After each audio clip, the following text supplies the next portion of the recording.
Women have been giving birth for centuries, so it's a pretty natural experience, right? Wrong. I'm Stephanie King, professional doula, childbirth educator, and the creator of the My Essential Birth course, the online childbirth education course that's helping women everywhere confidently achieve their best birth. Today's culture would have us think that birth should be treated like an illness or an emergency, and that most of us need other people telling us what's best for our bodies because we aren't the experts. So sit tight, because if you're tuning into this podcast, you'll probably start to believe in your body, your intuition, and find yourself empowered and confident to do what it takes to have the birth of your dreams. If you like listening to me take you through these weekly topics step by step, then you're going to love the My Essential Birth course.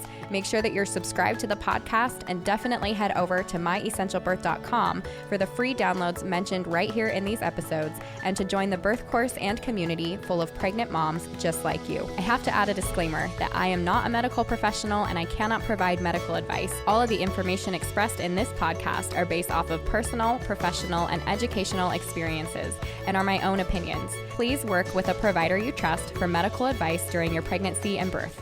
Welcome back to the podcast, you guys. And this week's reviewer of the week is Maddie Mackley. And funny enough, I actually had her share her birth story on the podcast not too long ago. So if you haven't tuned into that, make sure to do it. But she says, best birth course for every mama. I started listening to the podcast as soon as I found out I was pregnant. My goal was to give birth at the hospital with a walking epidural, and I was hoping to be induced. After listening to every episode and learning every unbiased aspect of birth, my perspective changed, and I had an unmedicated birth at a birth center at 41 weeks and 1 day. I owe it all to this podcast and the My Essential Birth course for achieving the birth I wanted. Just found out baby number 2 is on the way, and it's time to start listening to every episode again. I want to thank everyone who has listened to the podcast and who is willing to write a review. If you haven't done that yet, please go do that. You can leave reviews on Apple Podcast, and I'll have instructions in the show notes for you guys. It's pretty simple, and it'll help other women be able to find the podcast just that much easier. So kind of leading from Maddie's experience and the fact that she was able to tell her birth story, her incredible birth story on the podcast as well, I have with me today another My Essential Birth mama who is here to tell her birth story to all of you. So, Carly, will you take a moment and introduce yourself, please? Hi, my name's Carly McMunn. I've been married to my husband, Trevor, for about 6 years, and I'm a little bit, crunchy. I'm into pretty much all the kind of like natural lifestyle things, wellness, movement, nutrition. So when we were talking about trying to have a baby, I knew that like planning for a physiologic birth was something that it was going to be like very important to me. So that's kind of like a little bit about us. We did just recently move to the Pittsburgh area after being in Philadelphia for the last 5 years, where my husband was doing medical school, and that's where our daughter was born this past January. That's awesome. Okay, medical school. I feel like I have some questions as we get going here, but I want to know if any of that like played a role. Maybe you can just give us like a brief synopsis before we jump into like the whole thing. But so we both are actually medical professionals. I am a NICU nurse, and my husband is a medical doctor now. So kind of interesting that we're like medical professionals, but also we're really interested in having an unmedicated, low intervention birth with not necessarily kind of your traditional providers. So it played a role in the sense that we know what like hospital births look like. We're both really familiar with what that looks like, especially as a NICU nurse. I've obviously seen a lot of different birth outcomes and worked in that kind of space. So yeah, it played a role in what we knew could happen, but we were also very open to looking at birth as a normal, natural process instead of something that's a disease and illness that needs to be treated. And so it played a role in our perspective and our viewpoint. But yeah, I think it just like allowed us to kind of see that we could do things maybe differently than what we had been like witnessing. I love that. Can I ask if because you are a NICU and you're working with babies that have had maybe a little bit of a struggle, on the other side of birth, was there anything that you found you had to do for yourself to get in the right mindset, or were there any fears that you had to kind of hurdle over for your own experience and not bring into your birth space? Definitely had some anxiety surrounding being pregnant. probably more so about the actual pregnancy and birth process than even, some of the like anxieties that follow into like new motherhood, just because I've seen sort of the like range of things that can go wrong in pregnancy. And I did also work up throughout my whole pregnancy. So I was, taking care of babies that at some point it was like the baby I was carrying inside of me was older, bigger than the babies I was taking care of at work. So yeah, definitely was a big part of our like preparation for birth was just trying to kind of separate that, compartmentalize, and realize the things that I was seeing every day are really statistically not everybody's experience and are not normal, and just having to kind of like separate those two things in order to like keep my own mental space in like a good spot for carrying our baby. That's awesome. Thank you for sharing that. That's really neat. And I love that you are in there helping little babies and their mom. So thank you for the work that you do. That's pretty incredible. Thank you. Okay, so tell me, if you will, a little bit about your pregnancy. Was there anything unique to your pregnancy? Were there any concerns that came up? What did that look like for you? So I actually loved being pregnant. I'm 7 months out and actually really miss being pregnant. I had some of, like the kind of the typical symptoms people talk about, like, especially in the first trimester, I was more tired and I had like the breast tenderness and some like weird food cravings, especially for meat. I thought that was really funny. I woke up every morning being like, wow, I could really go for some beef jerky, which was like a new experience. But really, I felt so good most of the time. I felt really blessed and thankful that I didn't have any morning sickness. As soon as I hit second trimester, I was kind of back to my normal energy levels. I slept well throughout my pregnancy. I loved as soon as I could start feeling like her moving. I loved being able to feel her move and kick and have the hiccups every day, and just really enjoyed that like time that it was just like the two of us to connect for the 9 months that I got to carry her inside of me. So yeah, honestly, I felt pretty good throughout our pregnancy, was able to keep working night shift. So like, I was really nervous when I first got pregnant. I was like, what's the morning sickness and that type of thing going to be like my sleep schedule? But yeah, my body actually like did really well being pregnant. I felt kind of like my best self being pregnant, which is kind of funny. That's awesome. I think more women need to hear that, because pregnancy, it can get all of those, the like bad rap of, oh, I'm so sore and achy and tired and I don't like my hair or my skin or whatever. And I think more women need to hear that some of us actually really enjoy being pregnant. Like it can be a really positive experience. So thank you for that. How about your providers? What did you choose for a provider? Did you happen to choose an OB or a midwife? Did you deliver or give birth in a hospital or out of hospital? What did that look like for you? So as far as providers, I'd kind of had my eye on a specific midwife group that a couple of my coworkers had delivered with them. So before we had even tried to get pregnant, I was like, okay, like I have my eye on them. Like that's who I want to go after. So it's a private midwife group. It's 4 certified nurse midwives, and they have delivery rights at a large hospital. So they only do hospital births.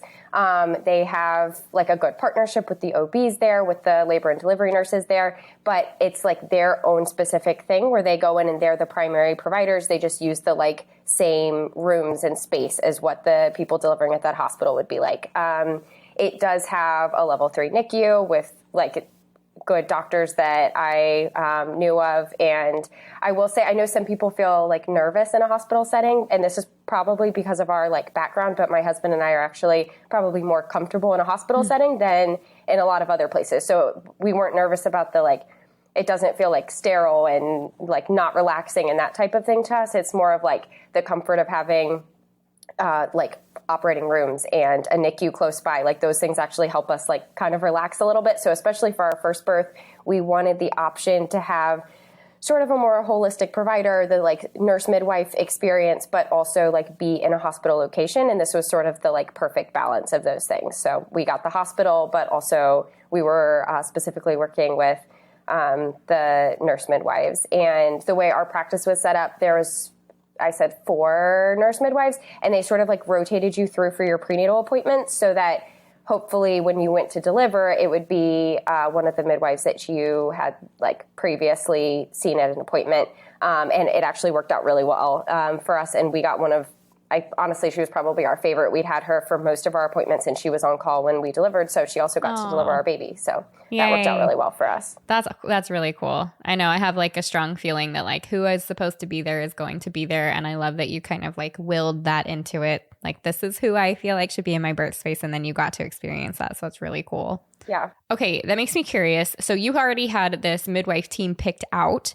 Were there any special or specific questions that kind of came up for you with that team? Or did you end up like, were you kind of interviewing each midwife as they came in and that's how you decided? Or was there a process of like, tell me what it was about the midwife team versus other providers that made a difference for you? So yeah, the funny thing is, so I'd sort of had them picked out. I knew that I wanted like an unmedicated low intervention birth, but I hadn't started doing a lot of that like research until after we were pregnant and I'd already selected the provider. So then I sort of like did some like back work and made sure like I binge listened to like the whole podcast. And so then I was like, okay, like, let me make sure that they're on the same page. I think they are, like, but let me make sure. So every time I'd go in for an appointment, I would like come up with like another like little list of questions and like make sure that we were on the same page with things. And we just like kept aligning, which like felt really good. I did know that we would have some limitations from answers that like our midwives could give us based on the fact that we were still delivering in a hospital. So being in the medical field, I'm like well aware that hospital policy is still going to dictate like what they're allowed to do. Does that make sense? So like because they have delivery rights, they're still going to, okay, so if the hospital doesn't let you carry past 42 weeks, they're going to have to induce you before 42 weeks. And that's not like a practice decision. That's not a personal decision. That's like because they're delivering at that hospital. So it was kind of more figuring out like what the hospital policy would be because we were choosing to have a hospital birth. Okay, that's really neat. So did you end up giving birth at the hospital that you work at or a different one? And was that on purpose? So it's a different hospital than what I worked at. I worked at a children's hospital, so we would only, it wasn't a delivery hospital. Yeah. So we only delivered babies at my hospital if they like had a prenatal diagnosis and knew that they were going to be in the NICU. Okay. But the hospital that we did choose to deliver at, their NICU was staffed by doctors from my children's hospital. So. Oh, that's so cool. So you kind of had some like family there. That's neat. Yeah. I love it. Okay. Will you talk to me about your birth partner and kind of how he was involved? At what point you felt like he was really involved in decision making, or what that communication looked like for you guys, what kind of support he provided during pregnancy, during the labor process, maybe what was the most helpful for you guys, anything that way in the way of your birth partner? Yeah, of course. So my birth partner was my husband, Trevor. I will say that while I'm a little bit crunchy, he like goes along with my stuff, but like that's not his that's not his thing. So like I feed him pretty healthy and he like listens to the things that I tell him, but he also is like kind of much more accustomed to like, follows a pretty typical like Western medicine culture. So I was a little nervous about approaching him with like my ideas for an unmedicated and like physiologic birth. So I kind of started with like telling him the things that I was like feeling about it. And then I like picked out a couple podcast episodes for him to listen to. And I was like, this is really important to me. I really think we should get a doula. How do you feel about this? So while I knew that like he is really fantastic at cheering me on and supporting me in the things that like matter most to me, I knew that if it were like just up to him, like he'd be like, give me an epidural, give me all the drugs. Like that's what I want. Yeah. So I had to sort of like bridge that gap and be like, this is really important to me and you love me. So like, how can you help me achieve this goal? And he actually did a great job of like coming alongside of me and like becoming that support person. We did hire a doula. That was something that I felt like, especially for our first birth and with him not having like ever seen a unmedicated birth before, I really wanted like that third support person. Yeah. Because both of us have been present at multiple other people's births. We've both been present for C-sections, but he'd never seen an unmedicated birth. He's helped deliver babies when he was in medical school, but they were all medicated, all like kind of your typical like hospital births. So yeah. yeah, I showed him some podcasts and then was like, can we please do the birth course? And he was a really good sport and did the birth course and took it seriously. And our schedules were pretty busy and we were able to kind of like carve that time out so that we could do the birth course together. And honestly, I feel like that was like really helpful in getting us onto the same page as well.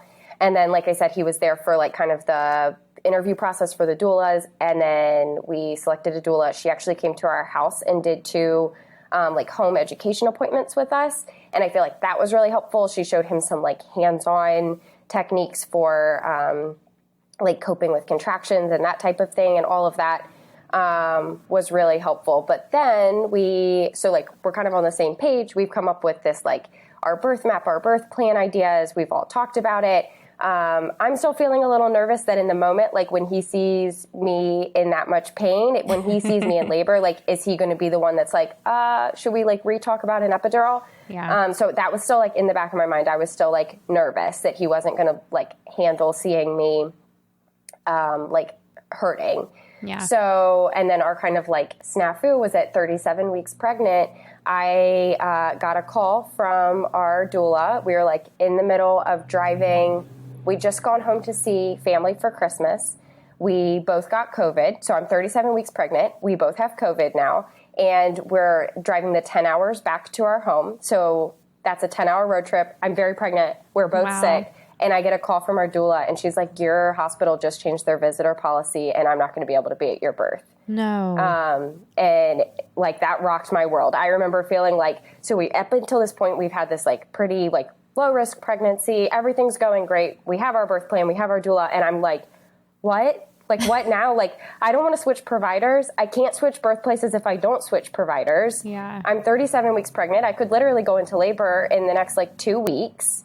We're both sick now, and like the doula can't be there. And I honestly, like, I remember crying to my husband the night that I found out and being like, I feel so trapped in my own body. Like, I'm not ready to have this baby anymore. We can't go back. Like, but we're stuck now. I feel like if I would have known at the beginning, I could have made better choices, but like, we're here now and she's taken away from me. And like, what do we do? We have to have the baby, but I don't think I can do it. I can't do it.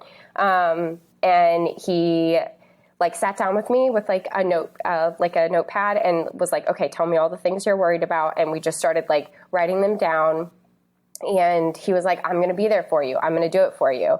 And like in the moment, I just remember being like, I don't know if I can do it, but I sort of like surrendered that to him. Our faith is really important to us and we prayed about it a lot. And I moved into a new headspace where I was like, I'm going to fully trust him as being my only support person now.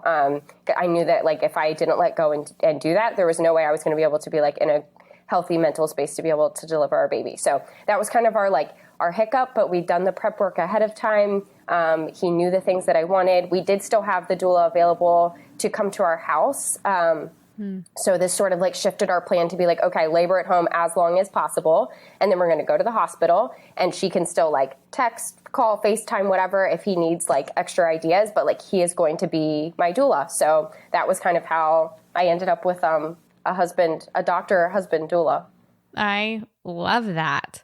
You talked about your faith too. And so if you don't mind me asking, and again, you do not have to answer this, but if you don't mind me asking, I'm curious how that came about for you guys. You talked about surrendering. You talked about leaning on your husband in this area. Were there some shifts that you made or some ways that you used that spirituality that really changed things for the positive for you, and kind of like something that you could share that if other women heard this, like they might be able to utilize that as well? I think a big part was just like praying together, praying over like our actual like labor and our baby's health, and then my own like mental space as well. But then I also created some birth affirmations. Some I used like the find it and flip it affirmations that you talk about in the birth course, but I also added in some like scripture affirmations. So like scripture that I was meditating on, that, you know, like that God was going to be with us, and sort of had this like mantra that like I trust God and I trust my baby and I like trust God who created my baby and my body to be able to do this. And so that was something that I sort of just like really relied on and leaned into, especially once I started to feel afraid prior to the actual like birth.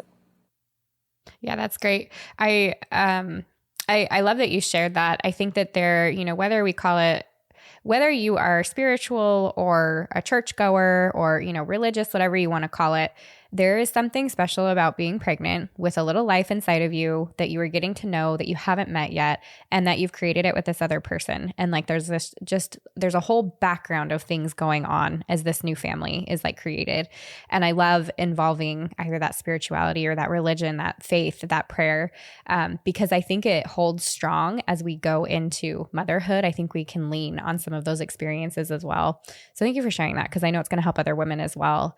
I think I love too that your husband was so dedicated, so in love with you and willing to work with you that it was like, nope, I'm going to fix this, right? Like man of the house. Like I love the notepad and the like, what do you need? I'm the fixer. Let's make it work. And then becoming your doula. Like I wonder if more men would step into that role if they were kind of forced to in a positive way like that. Cause I just love that, like stepping up instead of, well, the doula is here. My husband has talked about this. He's kind of guilty of it, doula's here, like I'm gonna do my thing, but it's gonna be okay, or this isn't really like my space, or I don't know exactly all of the like thoughts behind it, but to really like own that space as the birth partner, I just think is huge. So I'm really grateful you shared that, and I feel like I want to talk to more moms about that as well. Will you talk to me a little bit about your preparation? You mentioned the birth course, you mentioned the podcast. Obviously you were probably doing some like physical things, but like what did your day-to-day look like? And if you can, get into the nitty-gritty details, because that's what women are asking for. Like I want to know what moms did every day, like down to the details, so that they can get prepped too.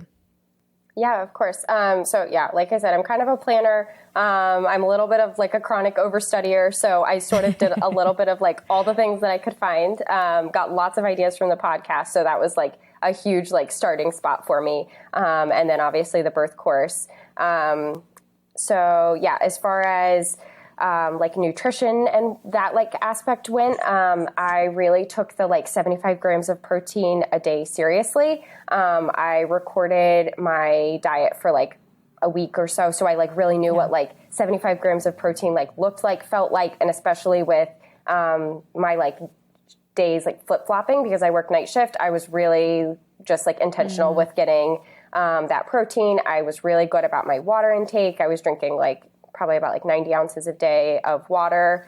I did lots of healthy fats and like looked up recipes for like high healthy fat and high protein snacks. I had this little like cheat that I would make tuna salad, like my regular tuna salad recipe, but I switched it out for sardines, which sounds gross. Oh, I love it. Like, no, we do that. I switched it out and it like couldn't tell a difference. Then it was like, okay, a low mercury option, like also really healthy because of sardines. And so just things like that where I would like incorporate as much healthy food into my diet as possible and really just had this mindset of like, I'm feeding me and my baby, which was like, it just brought a whole like new excitement to eating healthy. Cause I don't know, people say like eating for two. And I was like, yeah, I'm eating for two in the sense that like I get to like provide nutrition for both of us. And this is like one of the first things that I get to do for my daughter. So just that was like really exciting to me. I did the like red raspberry leaf tea starting in my second trimester. I'd actually been drinking that prior to getting pregnant during my periods and had found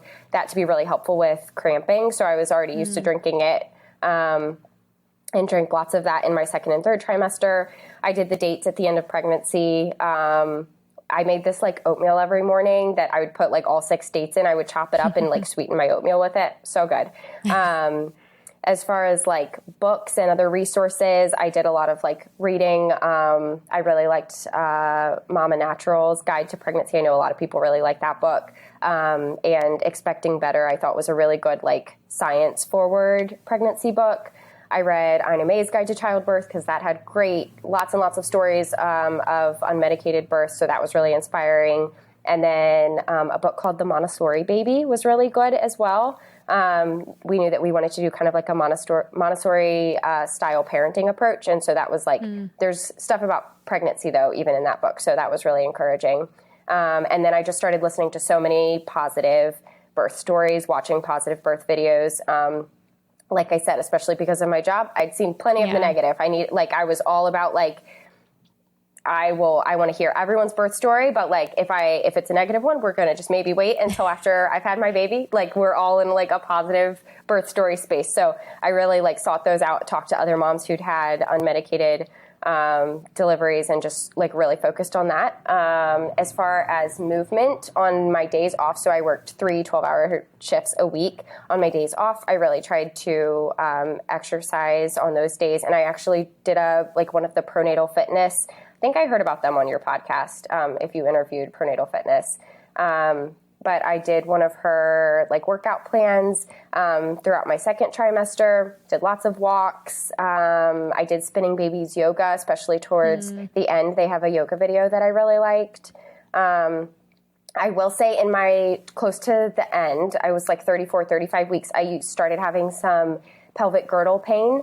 And it wasn't really like SPD. It was more like localized in my right hip. But it was kind of the first like, okay, this doesn't feel right. This doesn't feel normal thing that had happened during my pregnancy. So I found a pelvic floor therapist and started seeing her like as soon as I could get in. And she helped me sort of like modified my movement. She got me a pelvic support belt. That was so helpful if anyone struggling with pelvic girdle pain, SPD, finding a support belt to use for walking and when you're like standing for a long time was really, really helpful. And I was able to kind of like my pain was sort of like plateaued and then was like manageable throughout the rest of my pregnancy.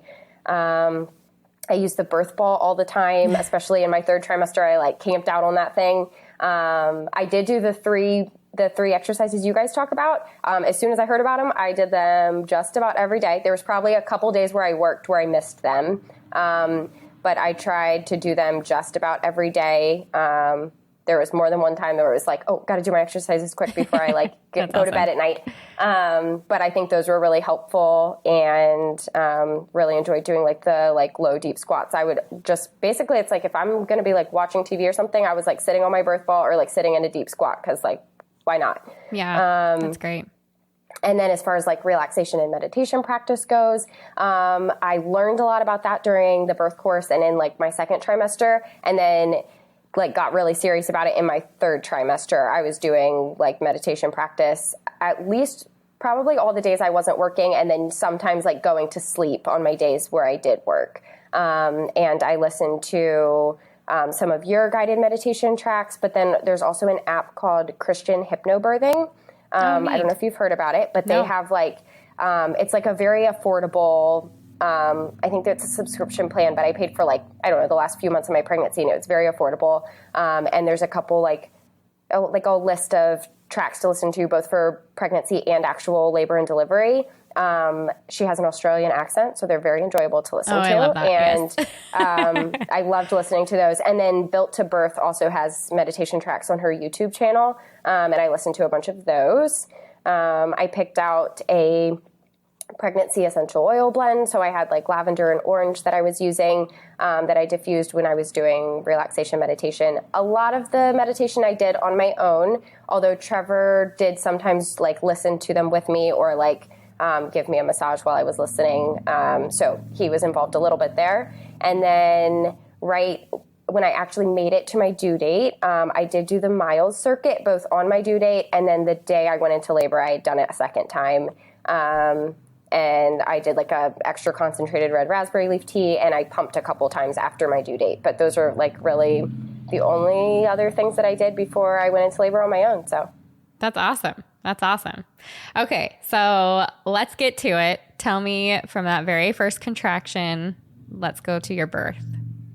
Yeah, so actually the very first thing that happened to me was my water broke and I was not expecting that. I was really prepared for like this whole like early labor phase, feeling some contractions, but I'd had no signs of labor yet. I'd really like mentally prepared myself, like I'm going to go at least a week over.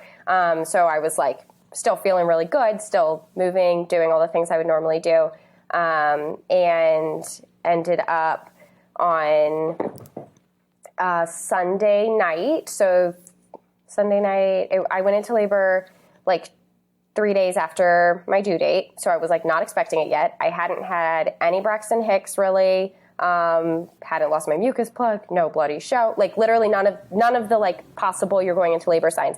Sunday night, just after midnight, I'm laying in bed reading because I'm like a chronic night owl, can't go to bed early. So I like haven't slept yet, laying in bed reading, and I feel like a gush pop and like enough like that I like soaked my underwear and I'm like sitting in a little puddle in my bed. And I wasn't doing anything. I knew I hadn't peed. Trust me, I peed my pants a lot of times while I was pregnant. This wasn't pee. Trevor was still awake too, and he was downstairs like resetting our Wi-Fi or something. So I just remember calling out to him like, "Hey babe, pretty sure my water just broke." So he like came upstairs. I went and sat on the toilet. It was like my water looked fine, smelled fine. I put a pad on so I could keep an eye on it.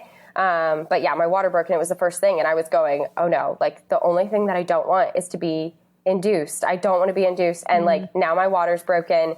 I was also GBS positive. So I was like, my medical brain is like ticking and I'm like, no, I've just started a time clock for myself. And if even as like natural and holistic as my providers are, if I call them right now and tell them that my water broke, they are going to tell me to go into the hospital. It's the middle of the night. I haven't had a single sign of labor. And like, I'm going to end up induced if I go into the hospital right now. Like, so that's what my brain was doing. I was kind of like involuntarily, like uncontrollably shaking. I remember telling Trevor, I was like, please, can we just not tell anyone? Let's just not tell anyone that it happened. Like, let's just keep it. Maybe I peed. I probably peed, right? Like I knew that my water broke. So I like put a pad in my underwear so I could keep an eye on it. But like, I know the signs to look for. My water looked fine. I was like, let's just go like lay down for a little and rest. We can call the doula. We can tell the doula and like text her so she knows what's going on. It's like 1 a.m. That way if like stuff progresses in the middle of the night, like she'll have a heads up. She was a little far away from us, but like, let's not tell anyone else yet. Like, we'll just keep it a secret. So we laid down. He was like, okay, we'll try to get some rest. You're right. We haven't even like slept yet. I trust you. Like, this is what you want to do. That's fine. So we laid down and tried to sleep. And probably 30 minutes later, I kind of started to feel like I was starting my period. So I had sort of like my normal, like achy lower back, achy legs. Those are like my very common, like period symptoms, but nothing that felt like a contraction. So I was like, okay, maybe this is like a good sign. This is a weird sign. I don't know what this means. This isn't a contraction though. Like, I don't know what that's supposed to feel like yet. So Trevor's like trying to rest. I'm like, I feel like I'm going to start my period. And then at 1:45, I had what I would consider my first contraction now that I know what it feels like. And it was sort of the same like feelings, except for it was more centralized in my abdomen as well. And the biggest hint was it had like a definite like peak and release, like where it kind of increased and then let up. So my first contraction was at 1:45. My water had broken at 1 a.m. We had called the doula. So I was texting her like back and forth.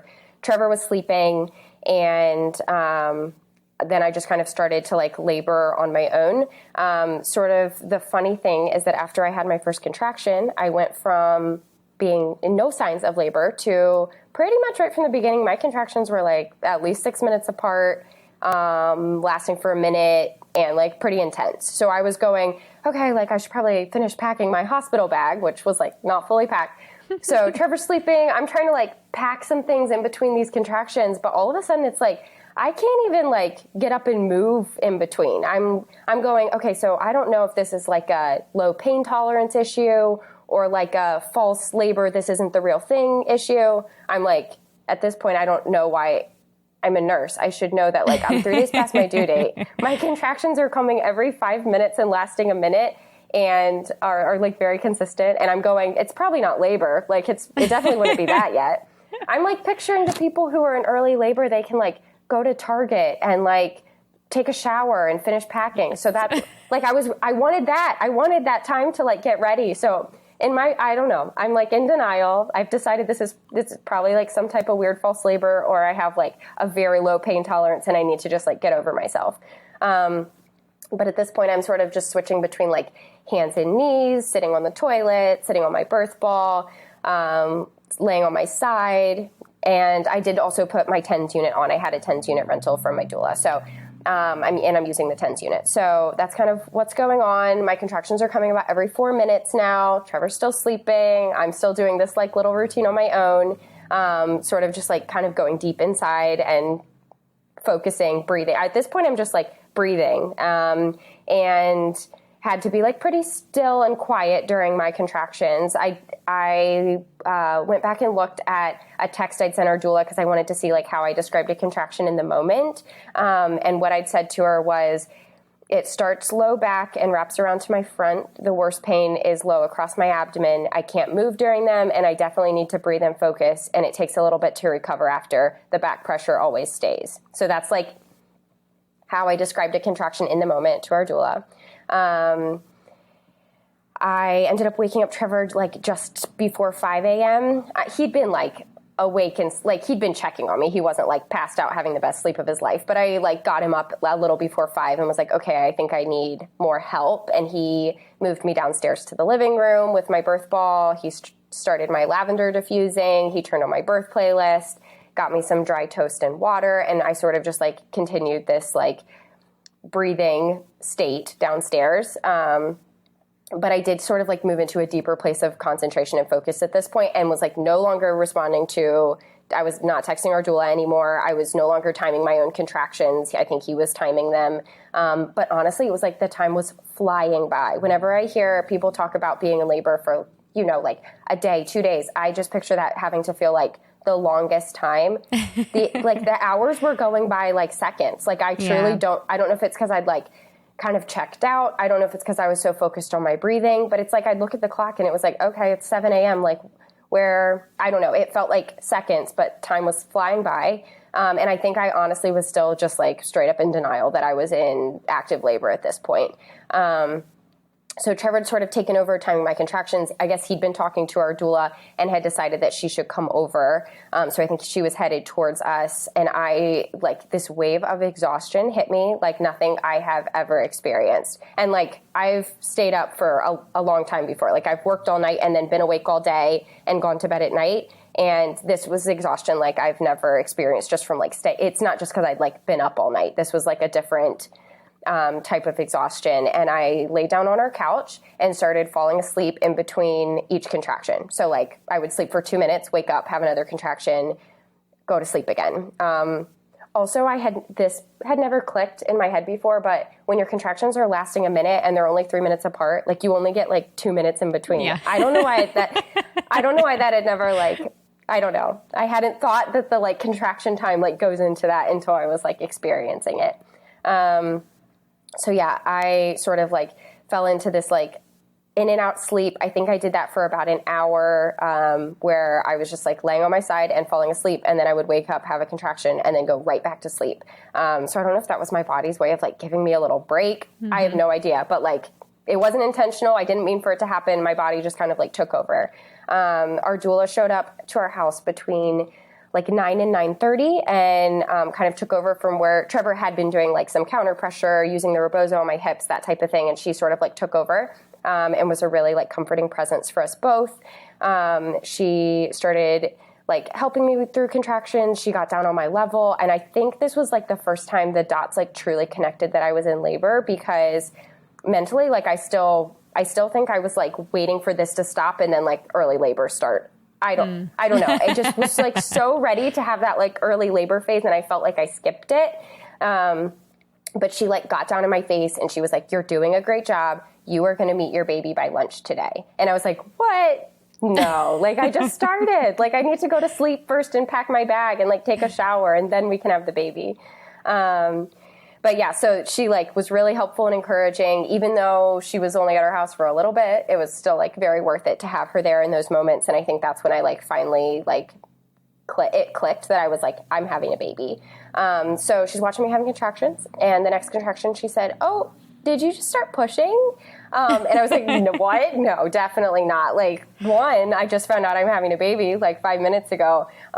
Definitely not pushing." And she was like, "Okay, but like, let's watch you have your next contraction." And I had another contraction, and she was like, "Yep, sure enough, you're like kind of grunty. Like you are sort of pushing." And I was like, "Well, I'm not trying to." And she was like, "I think you should probably take your pants off, and we should make sure a baby's not coming." And I was like, "What? Like, definitely, this isn't happening." So I took my pants off. She's a doula, so she's like not trained to check me or anything like that. So she was like, "Just put your hand there and like see if you feel baby's head." And I was like, I better not feel a baby's head, but like I didn't feel anything. I did have, at that time, I lost like a huge amount of like kind of like bloody mucus. And I also involuntarily peed. That time it was pee and I knew I was peeing. But it was involuntary on my living room floor. I was like, I'm peeing, guys. Fabulous. And they're like, it's okay. It is what it is.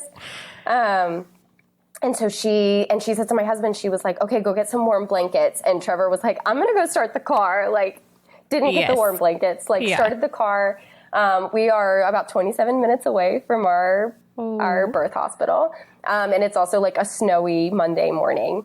And we have to take like the highway, and there could be some like rush hour traffic because it's Monday morning. Anyway, so we get me in the car. At this point, I can't sit on my like bottom in the like seat of the car. So I kneel in the passenger seat of our car holding the headrest. So I'm like backwards, like hugging the headrest. And that's how we drove to the hospital. Our doula followed us just in case we needed to pull over. And Trevor was like, we're getting you to the hospital. Like we're going to go to the hospital. Because also part of our birth plan, we decided, okay, I'm GBS positive. We really wanted me to get antibiotics. So we're feeling a little nervous about that whole situation. We are on our way to the hospital. I just remember trying to like do the math in my head of like, okay, it's 27 minutes and I'm having contractions every 3. How many more car contractions do I have to do? And at this point I do notice that like I'm scarily like pushing with each contraction. So I was like, this is a weird feeling. Also, this is the point when we realize we have still not called our midwife. So now would be a good time to do so. They are out of like, they don't stay in the hospital. They're a private practice. So like they have to go to the hospital and like meet us there. So Trevor is like, has the GPS on one phone, is like calling the midwife on the other. And I remember her saying, can I talk to Carly? And he puts the phone in my face and I just go, and she was like, okay, I'll see you there. Like there's no words happening. Like I was not able to like verbalize what was happening to me. Yeah. So we make it to the hospital. That's where we have to say goodbye to our doula. And Trevor took me inside, took me up to triage, and kind of his like doctor mode kicked in. He like rolls me into triage, and he's like, she needs penicillin like now. Like we need to start antibiotics. We're not sure like how far along she is. I had opted not to have any vaginal exams, cervical checks prior to like when I knew that I would need to be checked to be admitted to the hospital. So I was checked for the first time then. I was 7 centimeters dilated when they checked me. And they got me into a room with like my antibiotics started like, it was like 15 minutes from the time that like we rolled into triage, I think. So I was like in my delivery room pretty quickly. That was so I was like 10:45 in the morning. And at that point, my midwife's not there yet. So it's like a staff midwife and the like labor and delivery nurses who are like taking care of me right now because we beat our midwife there because we didn't tell her that I was in labor. That was totally on us. So they have checked me that first time, and then she comes in and she checks me again because I'm like, guys, I'm pushing. Like you told me when I feel like I need to push, like that means the baby's coming. And like they check me again and she's like, you're still 7 centimeters. Like you're actually not progressing anymore at this moment. And I'm going, okay, but like why am I pushing? And I remember feeling really confused in the moment.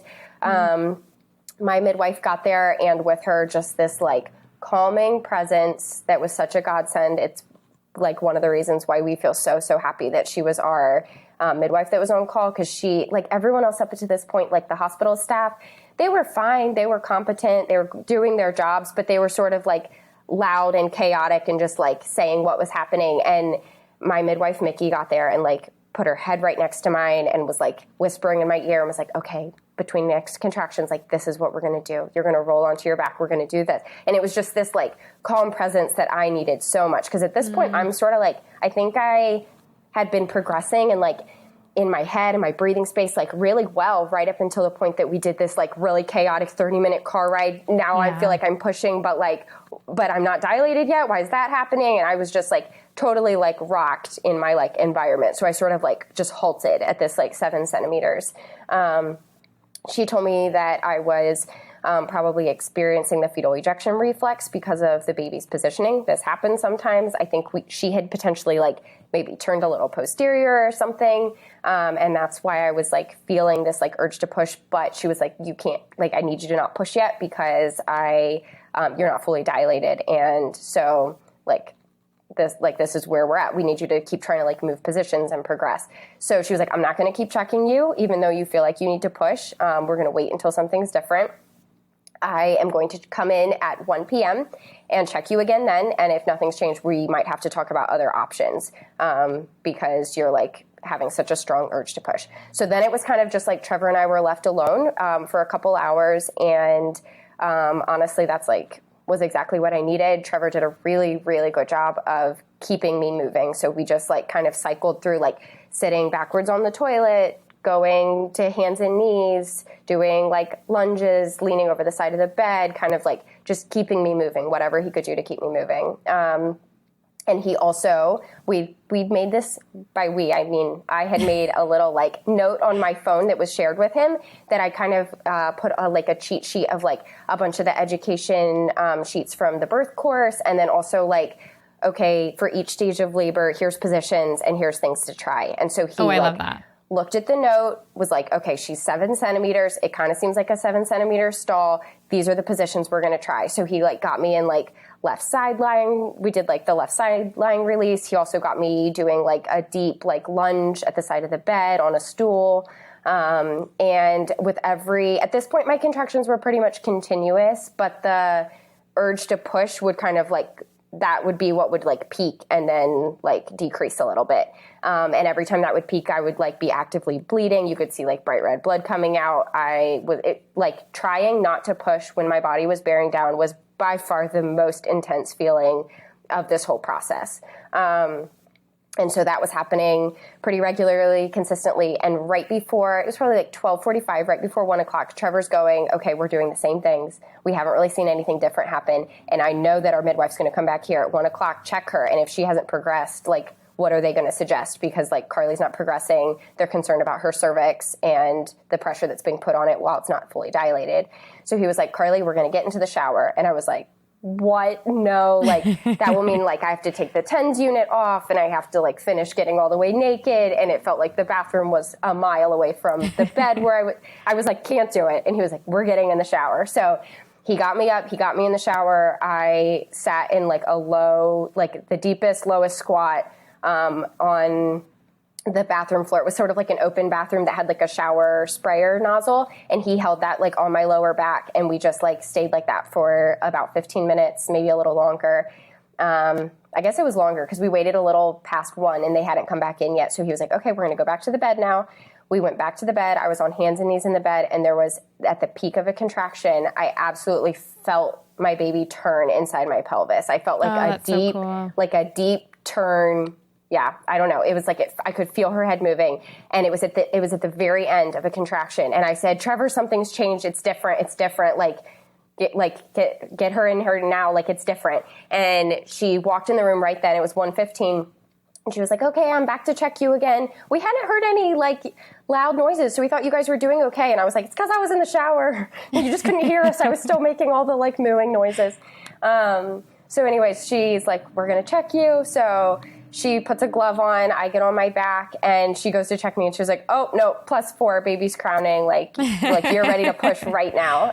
So that was at 1:15, and with the next contraction, they were like, you can push. I was like, I think I am. They were like, no, you're still like panting, like you're trying not to. And I was like, oh, okay.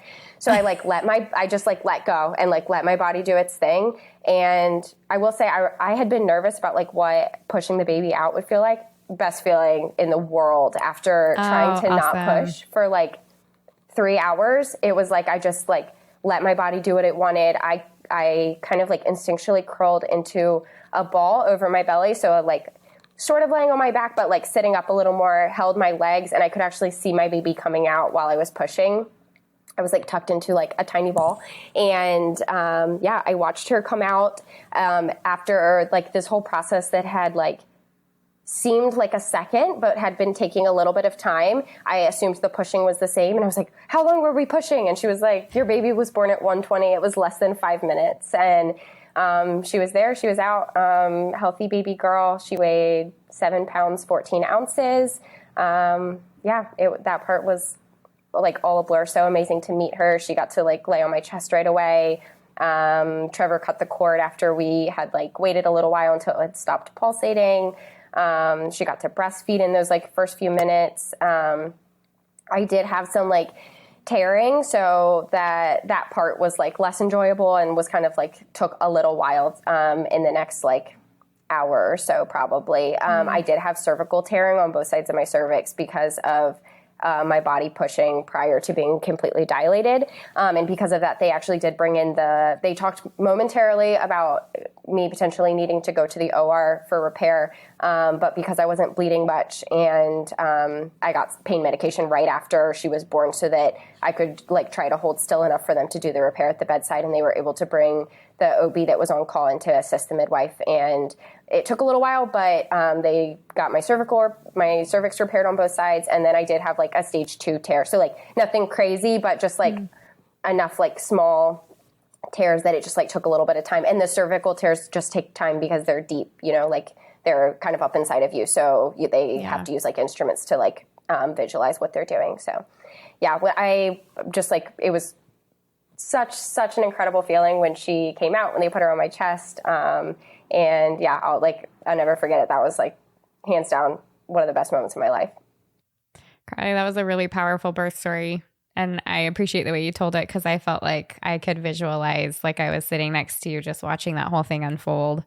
I have nothing but incredible gratitude for you sharing that right now. Like I feel like women are going to listen to this and just feel all the empowerment possible. That's so amazing. I love that you had the opportunity to feel your baby turn. I love too that even the like, no, you're like kind of panting. Like I've been there, like you don't even realize, but just those like little cues, like realizing like you can take like those tiniest cues and like tune back into yourself. And that's so cool. So what a neat birth story. Thank you for sharing that. That was amazing. Yeah, of course. Okay, before we go, just so we won't make this too long of an episode, I know, but I'd love to hear, you shared a little bit about your postpartum and stuff, but if you had advice, and maybe you asked your husband too, if not, that's totally fine. But I love to ask moms and dads at the end, like if you had one thing or like your best advice that you could give to moms that are coming up to their own births, what would that be? Okay, so I thought about this a little bit, and I will say that my advice for new moms, I think my advice is kind of directed towards the moms that are like me. So this is like what I would have wanted someone to be able to tell me before I experienced this. And that is go ahead and like prepare, especially if you're somebody who likes to study and prep for things, you know, like do some preparation. And I would say the biggest part of that should be finding a birth team and a support person who you know and can fully trust and that you know is like on your side so that you don't have to think about those things like in the moment. But in the end, know that your body knows what to do. I'm laughing looking back at myself because it's like I was studying, like I needed to pass a test on labor. Like that's how I was like, right. That's how I was preparing. But in the moment, the biggest thing I could do for myself was to just get out of my own head, to like retreat into that like breath work and meditation I'd practice and to get out of my way because my body knew exactly what it was doing. I mean, half of my 12 hours of labor, I didn't even know I was in labor and my body was still doing what it needed. You know what I mean? Like all I needed to do was just like get out of my own way. So yeah, prepare in the sense that like knowledge is power, like empower yourself, come up with a birth team that can like fight for the things that are important to you, but then like don't sweat it because like your body knows what it's doing. So I don't know. That's, I think would have been like the most helpful thing for me to hear. That's excellent advice. I appreciate it greatly. Well, thank you for being here with me today. Thank you for your incredible birth story, for your wisdom, for sharing so deeply and intimately about how it all unfolded, but also the preparation and stuff that came before about your pregnancy and everything. I'm super grateful for that. And I can't wait for other women to hear this. So thank you. Of course. Thank you for having me. That's it for this week, but make sure you subscribe to the podcast so that you get notifications first as I drop a new episode every week. And don't forget to head over to myessentialbirth.com for all of the free downloads mentioned here and to join the birth course and community serving pregnant moms just like you.